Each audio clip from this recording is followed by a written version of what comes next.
Hey guys, welcome back to our tutorial series, to the second video of the series. A little bit about me. This is JainishShah. I am a software developer. If you want to follow me, you can follow me on GitHub, Twitter, or LinkedIn. The tags are above on the screen. So in this video, we will install Docker. I will walk you through how to install Docker.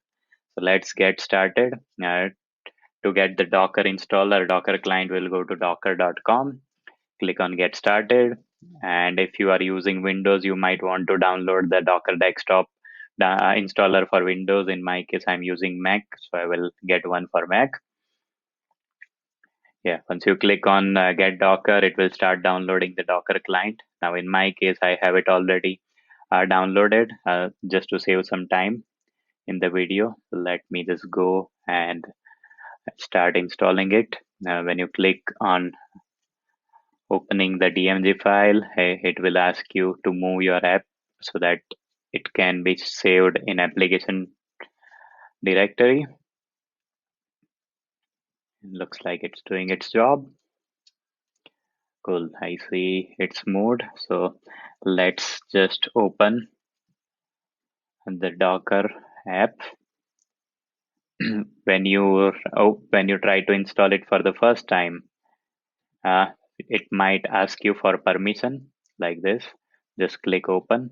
As soon as it will start installing, you will see this icon uh, on your screen. It will say Docker desktop is getting started.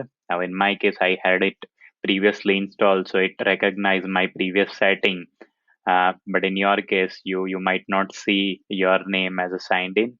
uh, right now, let me just walk you through a quick thing. So in preferences, if we go to preferences, uh, it will it will show you the settings for Docker client.